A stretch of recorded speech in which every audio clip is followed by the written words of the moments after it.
Welcome to the Real Stories channel. Come discover amazing stories. Fernando, the 10-year-old boy, collected bottles and aluminum cans to earn some money. He thought only of his mother, who was lying in bed with a bad back after a serious accident. One day, on the street, he was approached by some older boys, among them one who had already seen him several times. They suggested to Fernando that they could teach him how to earn money easily and quickly, promising up to $1,000 in a single night. But Fernando was worried, as he had never heard of making money that easy. His mother worked hard to bring food home and often didn't even have enough money for a ride to school. When he got home, Fernando wanted to work that night to earn a lot of money for him and his mother, but she was worried. Before he could answer, Fernando ran to the place agreed with the boys, where he was surprised to see them all dressed in black. No time to explain, hold the mask. He was given a black mask to put on. All the other boys put on hoods and said, "Here's our next plan. We're going to go into a mansion. Fernando, the youngest, will climb onto the roof with this ladder we've brought, and then he'll open the door for us. This house is never lit, looks like the owners are on vacation or live in another country." Fernando couldn't believe he was doing this. He had never done anything wrong in his life, but he was already there and he really wanted to earn money to help his mother. So he followed his friend's plan, climbed the ladder to the roof of the house and jumped into the garden to open the door. Although the boys had tools to break down the door, they didn't need to use them as it wasn't locked. When the boys saw how luxurious the house was inside, they immediately wondered how much money and possessions they could find there. It was a truly stunning mansion. Once inside, they immediately began bagging everything they could find of value, such as clocks, gadgets, and figurines, until they reached the second floor. They entered the room and with flashlights started looking for anything they could steal. But suddenly, they heard a faint voice. At that moment, they turned their flashlights on the bed and saw an old man lying there, held by wires that looked like a hospital bed. This man appeared to be immobilized and hooked up to life support. It was a sad sight to see the old man in that condition, and he still pleaded, "Please don't do anything to me." Sadness and remorse invaded Fernando, who wept when he realized that he was becoming a dirty thief.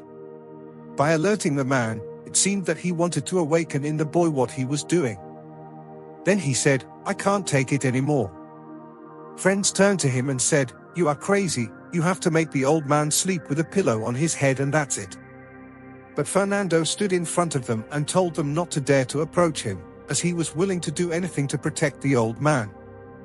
Friends began to insult him, calling him an idiot, but he did not change his mind, repeating that they would not dare to touch the old man.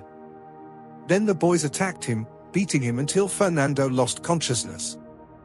When Fernando stopped moving, his companions were scared, thinking he was dead. They quickly grabbed what they could and left the house, leaving him on the floor and the scared old man on the bed. "Hey, are you okay?" asked Mr. Lauro, but Fernando did not answer. After about 10 minutes he woke up and apologized on his knees for what he had done. But the man took him by the hand and told him not to, because his accomplices could hurt them if they gave it away. "I forgive you. You're different, you're a nice guy, but you shouldn't hang out with bad friends, even if your family needs money and your mother needs medicine. It's always best to work hard." Fernando asked the man how he knew his mother needed medicine. The elderly man replied that, at 85 years of age, one lives a long time, and that only by talking a little with people can one understand what is happening. He noticed that Fernando was a good guy and that he had come to his house for a reason. He explained that he had asked God for help the day before, as his children lived abroad and had forgotten him. They had hired a nurse to take care of him, but she did what she wanted and had probably cleaned the house before Fernando arrived. It had been 2 days since anyone had visited him, and he was dying of hunger and thirst.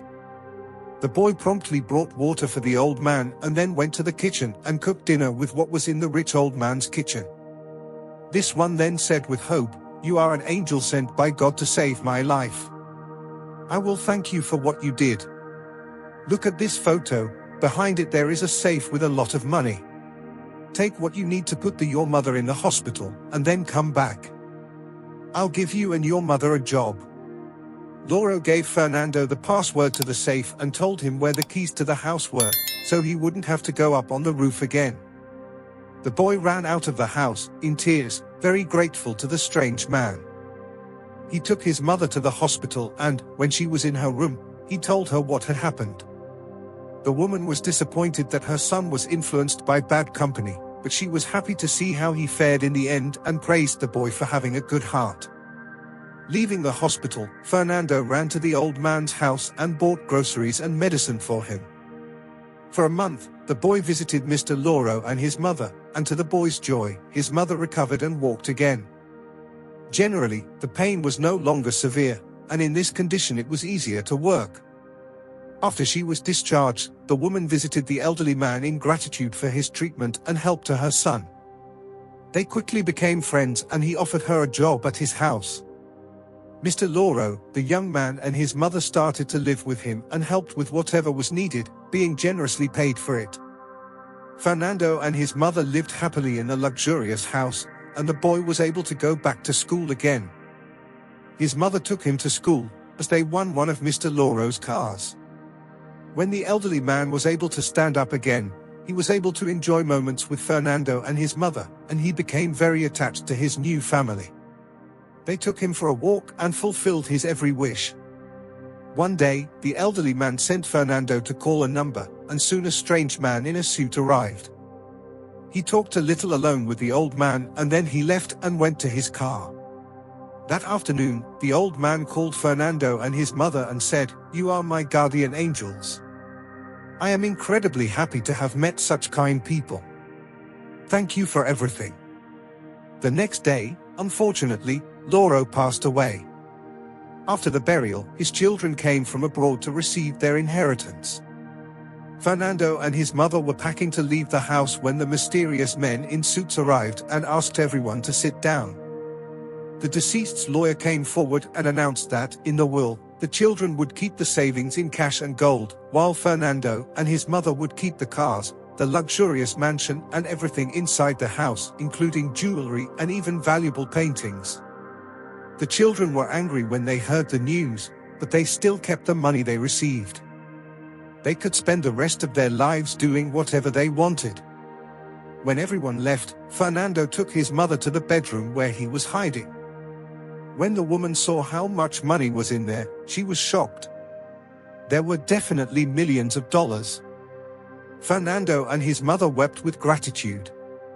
So Fernando seized the opportunity to receive the best education in town. At age 19, she set up a small restaurant that later turned into a successful chain. The young man became very rich and spent half of his income to help lonely elderly people. He created a foundation and developed a program to facilitate communication between seniors and their children. He regularly hosted events where seniors chatted with young people and cooked together.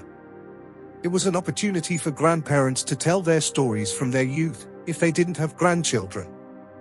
Fernando realized that the most important thing for the elderly was to communicate with the younger generation, which gave them inspiration and a sense of satisfaction in life.